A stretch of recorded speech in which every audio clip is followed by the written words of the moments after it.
നമസ്കാരം. നമ്മൾ കാണാൻ മറന്ന വലിയൊരു സത്യത്തിന്റെ നേരെ കണ്ണു തുറക്കുകയാണ് തത്വമയി ന്യൂസ്. കേരളക്കരയെ ഒന്നാകെ പിടിച്ചുകുലുക്കിയ രാമന്തള്ളി കൂട്ടമരണത്തിന്റെ നൊമ്പരങ്ങളും ആഘാതവും ഇനിയും നമ്മുടെ മനസ്സിൽ നിന്നും മാഞ്ഞു പോയിട്ടില്ല. കഴിഞ്ഞ ഡിസംബർ മാസത്തിലാണ് കുട്ടികളടക്കമുള്ള ആ 4 മനുഷ്യരെ അവരുടെ സ്വന്തം വീട്ടിൽ ദാരുണമായ രീതിയിൽ മരിച്ച നിലയിൽ കണ്ടെത്തിയത്. ആ വാർത്ത നമ്മുടെ നാട്ടിലെ ഓരോ മനുഷ്യന്റെയും നെഞ്ചുപിടപ്പിക്കുന്ന ഒന്നായിരുന്നു. ആ സംഭവത്തിന് പിന്നിൽ വലിയൊരു കഥയുണ്ടെന്നത് അന്നേ പലരും സംശയിച്ചിരുന്നു. എന്നാൽ ദിവസങ്ങൾ കഴിഞ്ഞപ്പോൾ ആ വാർത്തയും ആളുകൾ മറന്നു തുടങ്ങി. ആത്മഹത്യാക്കുറിപ്പിൽ പറഞ്ഞിരുന്ന ചില കാര്യങ്ങളുടെ പേരിൽ ആ കേസ് അവിടെ കണ്ട് തീർന്നുവെന്ന് എല്ലാവരും വിശ്വസിച്ചു. പക്ഷേ ഇന്ന് കാലം വീണ്ടും അതേ സംഭവത്തിലേക്ക് നമ്മെ തിരികെ നടത്തിക്കുകയാണ്. അന്ന് ആത്മഹത്യാക്കുറിപ്പിൽ നിരപരാധിയാണെന്ന് വാദിച്ച അതേ ഉണ്ണികൃഷ്ണൻ വീണ്ടും മറ്റൊരു പുതിയ പോക്സോ കേസിൽ കൂടി പ്രതി ചേർക്കപ്പെട്ടിരിക്കുന്നു. ഈ വാർത്ത പുറത്തു വന്ന നിമിഷം മുതൽ നമ്മുടെ എല്ലാം ഉള്ളിൽ വലിയൊരു സംശയം ശക്തമായി ഉയർന്നു വരികയാണ്. അന്ന് ആത്മഹത്യാക്കുറിപ്പിൽ എഴുതിയ കാര്യങ്ങൾ പച്ചക്കള്ളമായിരുന്നോ? അതോ ആ കുടുംബത്തെ ആസൂത്രണം ചെയ്ത് ഇല്ലാതാക്കിയതാണോ? ആത്മഹത്യാക്കുറിപ്പ് മറ്റാരെങ്കിലും എഴുതിയതാണോ? ഇങ്ങനെ ആരും ചോദിക്കാൻ മടിക്കുന്ന, എന്നാൽ സമൂഹം അറിയേണ്ട ചില കടുത്ത ചോദ്യങ്ങളും സംശയങ്ങളുമാണ് നമ്മൾ ഇന്നിവിടെ ചർച്ച ചെയ്യുന്നത്. കഴിഞ്ഞ ഡിസംബറിലാണ് കേരളത്തെ ആകെ നടുക്കിക്കളഞ്ഞ ആ ദാരുണ സംഭവം രാമന്തള്ളിയിൽ അരങ്ങേറുന്നത്. കുട്ടികളും കുടുംബവും അടങ്ങുന്ന 4 ജീവനുകളാണ് ആ ഒറ്റ വീട്ടിൽ ഒരു സുപ്രഭാതത്തിൽ പൊലിഞ്ഞുപോയത്. ഒരു നാടിനെ മുഴുവൻ അമ്പരപ്പിച്ചും കണ്ണീരിലാഴ്ത്തിയുമാണ് ഈ കൂട്ടമരണം കടന്നുപോയത്. പ്രാണൻ തുടിപ്പുള്ള 4 ജീവനുകൾ സ്വന്തം വീട്ടിൽ വെച്ച് എങ്ങനെയാണ് ഒറ്റയടിക്ക് ഇല്ലാതായത്? ആ ചോദ്യത്തിന് മുന്നിൽ അന്ന് ഉത്തരം കിട്ടാതെ എല്ലാവരും പകച്ചു നിൽക്കുകയായിരുന്നു. മരണത്തിലേക്ക് നയിച്ച കാരണങ്ങളെക്കുറിച്ചും അതിന് പിന്നിൽ പ്രവർത്തിച്ച യഥാർത്ഥ ശക്തികളെക്കുറിച്ചുമുള്ള അന്വേഷണം അന്ന് എങ്ങുമെത്താതെ നിന്നുപോയത് വലിയൊരു ദൗർഭാഗ്യമാണ്.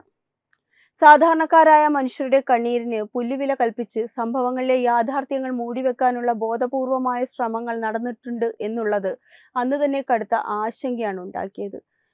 അത്തരം സന്ദർഭങ്ങളിലാണ് യഥാർത്ഥത്തിൽ എന്തു നടന്നുവെന്ന് സമൂഹം വീണ്ടും ചിന്തിക്കേണ്ടത്.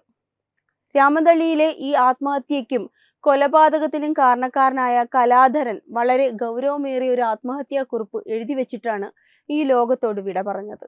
ആ കുറിപ്പിലെ ഏറ്റവും ശ്രദ്ധേയമായതും എന്നാൽ അതേസമയം തന്നെ നമ്മെ ചിന്തിപ്പിക്കേണ്ടതുമായ ഒരു ഭാഗം, അന്നത്തെ ആ കേസിൽ പ്രതിയായ ഉണ്ണികൃഷ്ണൻ കുറ്റം ചെയ്തിട്ടില്ല എന്നും തൻ്റെ ഭാര്യയാണ് കള്ളം പറഞ്ഞതെന്നും ആ കുറിപ്പിൽ കലാധരൻ എഴുതി വെച്ചിരുന്നു എന്നതാണ്. അന്ന് ആത്മഹത്യാക്കുറിപ്പ് പുറത്തു വന്നപ്പോൾ അത് വായിച്ച പല സാധാരണക്കാരും ചിന്തിച്ചത് ഉണ്ണികൃഷ്ണൻ ഒരുപക്ഷെ നിരപരാധിയായിരിക്കാമെന്നായിരുന്നു. തങ്ങളുടെ കുടുംബത്തിലെ പ്രശ്നങ്ങൾക്ക് കാരണം ഭാര്യയുടെ ഭാഗത്തു നിന്നുള്ള തെറ്റുകളും കള്ളങ്ങളുമാണെന്നുള്ള മട്ടിലുള്ള ആ കുറിപ്പിലെ വരികൾ പലരെയും ആ സമയത്ത് തെറ്റിദ്ധരിപ്പിക്കാൻ കാരണമായി. ഒരു മനുഷ്യൻ ജീവൻ ഒടുക്കുന്നതിന് മുൻപ് എഴുതി വയ്ക്കുന്ന കുറിപ്പിൽ പച്ചക്കള്ളം ഉണ്ടാകില്ല എന്ന് വിശ്വസിക്കുന്നവരാണ് നമ്മളിൽ പലരും. അതുകൊണ്ട് തന്നെ അന്ന് ആത്മഹത്യാക്കുറിപ്പിൽ ഉണ്ണികൃഷ്ണന് അനുകൂലമായ കാര്യങ്ങൾ വന്നപ്പോൾ പൊതുസമൂഹം അത് അത്രമേൽ ഗൗരവത്തോടെയാണ് എടുത്തത്. എന്നാൽ ഇന്ന് കാര്യങ്ങൾ ആ വഴിയിലൂടെയല്ല മുന്നോട്ട് പോകുന്നത്. ഉണ്ണികൃഷ്ണൻ ഇപ്പോൾ വീണ്ടും മറ്റൊരു പോക്സോ കേസിൽ കൂടി പ്രതി ചേർക്കപ്പെട്ടിരിക്കുകയാണ്. ഈ വാർത്ത പുറത്തു വന്ന നിമിഷം മുതൽ അന്ന് രാമന്തള്ളി കൂട്ടമരണ സമയത്ത് നടന്ന സംഭവങ്ങളുടെ എല്ലാം യാഥാർത്ഥ്യം എന്താണെന്ന് നാടിനൊന്നടങ്കം മനസ്സിലാകാൻ തുടങ്ങിയിരിക്കുകയാണ്. ഒരു കേസിൽ സംശയത്തിന്റെ നിഴലിൽ നിൽക്കുമ്പോഴും വീണ്ടും സമാനമായ മറ്റൊരു ഗുരുതരമായ പോക്സോ കേസിൽ കൂടി പ്രതിയാക്കപ്പെടുമ്പോൾ അന്ന് നമ്മൾ വിശ്വസിച്ച പല കാരണങ്ങളും തെറ്റായിരുന്നു എന്ന് ചിന്തിക്കേണ്ടി വരുന്നു. ഒരു വ്യക്തി വീണ്ടും വീണ്ടും ഇത്തരം നീചമായ കുറ്റകൃത്യങ്ങളിൽ പ്രതിയാകുമ്പോൾ അന്ന് ആത്മഹത്യാക്കുറിപ്പിൽ എഴുതിയ കാര്യങ്ങളുടെ ആധികാരികതയും സത്യസന്ധതയും ചോദ്യം ചെയ്യപ്പെടേണ്ടതല്ലേ? തീർച്ചയായും ചോദ്യം ചെയ്യപ്പെടണം. അന്ന് ആ കുടുംബം കൂട്ടമായി ജീവനൊടുക്കാൻ ഇടയാക്കിയ യഥാർത്ഥ പശ്ചാത്തലം എന്താണെന്നും ഈ മനുഷ്യന്റെ യഥാർത്ഥ സ്വഭാവം എന്താണെന്നും ഇന്ന് പുതിയ കേസുകൾ പുറത്തു വരുമ്പോൾ പകൽ പോലെ വ്യക്തമാവുകയാണ്. അന്ന് ആത്മഹത്യാക്കുറിപ്പ് എഴുതി വെച്ച് സമൂഹത്തെ കബളിപ്പിക്കാൻ നോക്കിയ ആ തന്ത്രത്തിന്റെ യഥാർത്ഥ മുഖമാണ് ഇന്ന് ഈ പുതിയ പോക്സോ കേസിലൂടെ അഴിഞ്ഞു വീണിരിക്കുന്നത്. ഇത് സാധാരണക്കാരായ നമ്മളെപ്പോലെയുള്ളവരെ ഞെട്ടിക്കുന്നതും അതേസമയം തന്നെ ചിന്തിപ്പിക്കുന്നതുമായ ഒന്നാണ്.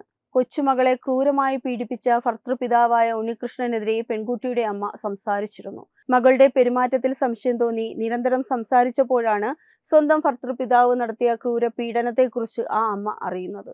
ആ വിവരം ഭർത്താവിനോടും ബന്ധുക്കളോടും പറഞ്ഞിട്ടും ആരും അത് വിശ്വസിക്കാൻ തയ്യാറായില്ല. ഉണ്ണികൃഷ്ണന് നാട്ടിലുള്ള നാടക നടൻ എന്ന നല്ല പ്രതിച്ഛായയാണ് ആ പെൺകുട്ടിയുടെ വാക്കുകളെയും അമ്മയുടെ കരച്ചിലിനെയും വിശ്വസിക്കുന്നതിൽ നിന്ന് ആളുകളെ തടഞ്ഞത്.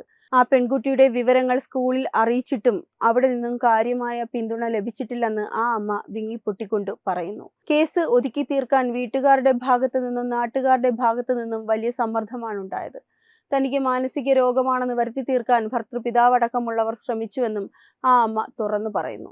പീഡന വിവരം പുറത്തറിഞ്ഞതിന് പിന്നാലെ 2 മക്കളെയും കൊന്ന് ഭർത്താവും ഭർതൃമാതാവും ജീവനൊടുക്കി. ഈ കേസിൽ മറ്റൊന്നുകൂടി നമ്മൾ വളരെ ഗൗരവമായി ചർച്ച ചെയ്യപ്പെടേണ്ടതുണ്ട്. സ്വന്തം കൊച്ചുമകളെ പീഡിപ്പിച്ച കേസിൽ അറസ്റ്റിലായി ജാമ്യത്തിൽ കഴിയുന്നതിനിടെയാണ് ഉണ്ണികൃഷ്ണൻ വീണ്ടും സമാനമായ കേസിൽ പയ്യന്നൂർ പോലീസിന്റെ പിടിയിലാകുന്നത്. 16 വയസ്സുകാരനെ സ്വന്തം വീട്ടിലെത്തിച്ച് പീഡിപ്പിക്കാൻ ശ്രമിച്ച കേസിലാണ് ഇയാൾ വീണ്ടും റിമാൻഡിലായത്. അന്ന് ആദ്യത്തെ കേസിൽ ഉണ്ണികൃഷ്ണന് വളരെ എളുപ്പത്തിൽ മുൻകൂർ ജാമ്യം ലഭിക്കുകയുണ്ടായി. സാധാരണഗതിയിൽ പോക്സോ പോലുള്ള അതീവ ഗുരുതരമായ വകുപ്പുകൾ ചുമത്തപ്പെടുന്ന കേസുകളിൽ പ്രതികൾക്ക് മുൻകൂർ ജാമ്യം ലഭിക്കുക എന്നത് അത്ര എളുപ്പമുള്ള കാര്യമൊന്നുമല്ല. കോടതികൾ പോലും ഇത്തരം കേസുകളിൽ യാതൊരു വിട്ടുവീഴ്ചയും ചെയ്യാതെ വളരെ കടുത്ത നിലപാടാണ് സാധാരണയായി സ്വീകരിക്കാറുള്ളത്. അങ്ങനെയിരിക്കെ ഉണ്ണികൃഷ്ണന് മാത്രം എങ്ങനെയാണ് ഇത്ര പെട്ടെന്ന് മുൻകൂർ ജാമ്യം കിട്ടിയത്? ഇതിനു പിന്നിൽ ഉന്നതരായ ഏതെങ്കിലും പ്രമുഖ കറുത്ത കൈകൾ പ്രവർത്തിച്ചിട്ടുണ്ടോ? പോലീസിന്റെ ഭാഗത്തു നിന്നും അന്വേഷണഘട്ടത്തിലുണ്ടായ ഗുരുതരമായ അലംഭാവവും കേസ് തേച്ചുമായ്ച്ചു കളയാൻ നടത്തിയ രഹസ്യ നീക്കങ്ങളും ഒക്കെ ചേർത്ത് വായിക്കുമ്പോൾ ഇതിനു പിന്നിൽ വലിയൊരു സ്വാധീന വലയമുണ്ടെന്നത് പകൽ പോലെ വ്യക്തമാവുകയാണ്. പാവങ്ങളുടെ ജീവനും മാനത്തിനും വില കൽപ്പിക്കാത്ത ഇത്തരം നിയമ പഴുതുകൾ എന്തിനാണ് ഇത്തരം പ്രതികൾക്ക് മാത്രം എപ്പോഴും തുണയാകുന്നത്?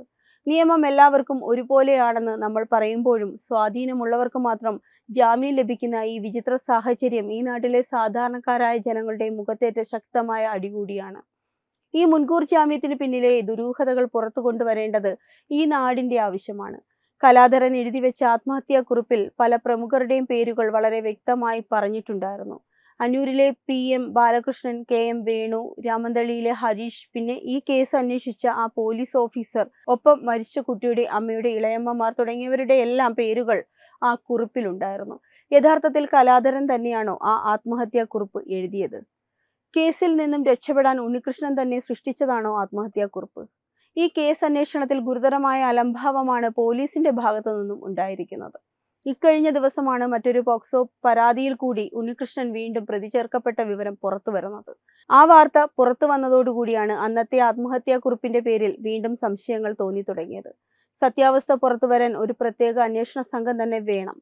രാമന്തളിയിലെ ആത്മഹത്യയും കൂട്ടക്കൊലയും ഉണ്ണികൃഷ്ണന്റെ പേരിൽ നിലവിലുള്ള തുടർച്ചയായ പോക്സോ കേസുകളും PM ബാലകൃഷ്ണൻ, KM വേണു, രാമന്തളിയിലെ ഹരീഷ് തുടങ്ങിയവരുടെ അന്വേഷണ രീതിയുമെല്ലാം സമഗ്രമായി അന്വേഷിക്കാൻ ഉടൻ തന്നെ ഒരു പ്രത്യേക അന്വേഷണ സംഘത്തെ നിയമിച്ചു തീരും. നിലവിലുള്ള പോലീസിന്റെ സാധാരണ അന്വേഷണം വെച്ച് മുന്നോട്ട് പോയാൽ ഇതിന്റെ പിന്നിലെ സത്യം ഒരിക്കലും പുറത്തു കൊണ്ടുവരില്ല. നിലവിലെ അന്വേഷണത്തിന്റെ അലംഭാവം മാറ്റിവെച്ച് ഉന്നത തലത്തിലുള്ള ഒരു പ്രത്യേക സംഘം ഈ കേസ് ഏറ്റെടുത്ത് അന്വേഷിച്ചാൽ മാത്രമേ ഈ കൂട്ടമരണത്തിന് പിന്നിലെ സത്യാവസ്ഥ പുറത്തു കൊണ്ടുവരാൻ പറ്റുകയുള്ളൂ, അല്ലെങ്കിൽ സാധിക്കുകയുള്ളൂ. ഉണ്ണികൃഷ്ണന്റെ 2ാമത്തെ പോക്സോ കേസ് പുറത്തു വന്ന ഈ സാഹചര്യത്തിൽ രാമന്തളി കേസിലെ എല്ലാ ദുരൂഹതകളും പുറത്തു കൊണ്ടുവരാൻ ഈ പ്രത്യേക അന്വേഷണ സംഘത്തിന് മാത്രമേ സാധിക്കൂ. ഈ വാർത്തയെപ്പറ്റിയുള്ള നിങ്ങളുടെ അഭിപ്രായങ്ങൾ കമന്റ് ചെയ്യുക. വാർത്തകൾ വേഗത്തിൽ അറിയാനായി ചാനൽ സബ്സ്ക്രൈബ് ചെയ്യുക. വെബ് ഡെസ്ക് തത്വമൈ ന്യൂസ്. HIV അണുബാധ സന്തോഷപൂർണമായ ഒരു ജീവിതത്തിന് തടസ്സമല്ല. HIV അണുബാധയ്ക്ക് ഫലപ്രദമായ ചികിത്സ ഇന്ന് ലഭ്യമാണ്. ഇതിന് യഥാസമയം അണുബാധ കണ്ടെത്തുന്നതും കാലേക്കൂട്ടി ചികിത്സ നടത്തേണ്ടതും അത്യാവശ്യമാണ്. സൗജന്യമായ ചികിത്സയും മാർഗനിർദ്ദേശങ്ങളും സർക്കാർ ആശുപത്രികളിലെ ART അഥവാ ഉഷസ് കേന്ദ്രങ്ങളിൽ ലഭ്യമാണ്. ആരോഗ്യ സംരക്ഷണം ഓരോരുത്തരുടെയും ഉത്തരവാദിത്തമാണ്.